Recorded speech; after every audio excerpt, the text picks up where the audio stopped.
Rabotai. Aujourd'hui, je voudrais vous faire partager une petite réflexion pratique sur le passage du premier jour au deuxième jour. Donc, on va faire, comme cette année, nous sommes Shabbat, premier jour, mais sur le premier dîne que je vais vous donner, il n'y a pas d'incidence que ce soit Shabbat ou si ce n'était pas Shabbat, c'est qu'on ne peut rien faire pendant l'après-midi du premier jour pour le soir, parce que c'est un autre jour.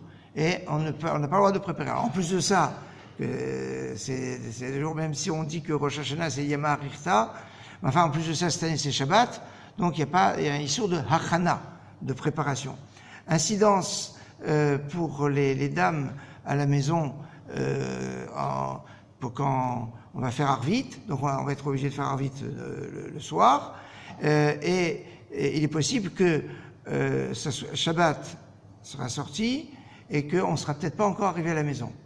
La femme, si elle veut commencer à préparer des choses pour mettre la table, etc., pour le deuxième soir, alors que le mari n'est pas encore arrivé à la synagogue, elle peut dire « Baruch hamavdil ben kodesh le kodesh », donc la formule de Havdalah de Shabbat à Yom Tov, « Baruch hamavdil ben kodesh le kodesh », sans plus, et préparer des choses. Elle pourrait même allumer ses lumières du deuxième jour de Rosh Hashanah, ou elle peut attendre son mari pour les allumer. Ça, mais en tout cas, à partir du moment où elle dit Baruch Hamavdi ben Kodesh Kodesh, après l'horaire de la sortie de Shabbat, bien évidemment, donc elle peut commencer à mettre la table et à faire les préparatifs.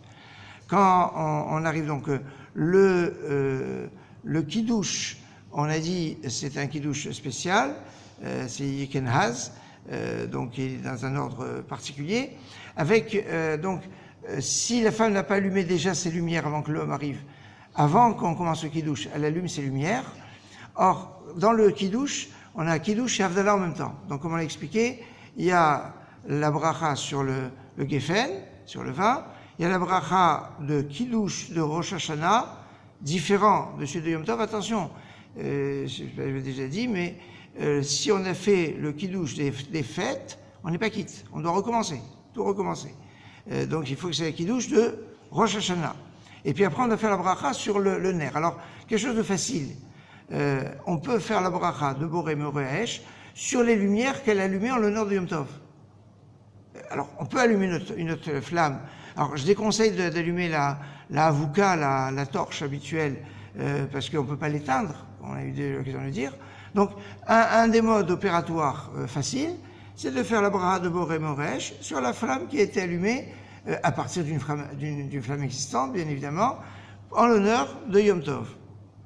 Après, c'est le texte de la Havdalah ben Kodesh le Kodesh, ben Gdushat Shabbat et Gdushat Yom Tov, et après la bracha de Shechianu.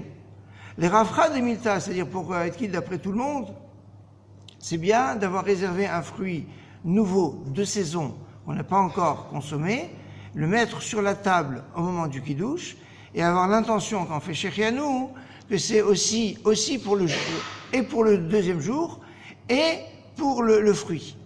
Mais si on n'a pas de fruits de saison, ou de nouveaux fruits, etc., on fait quand même la bracha de Shechianu le deuxième soir de Rosh Hashanah. Excellente journée.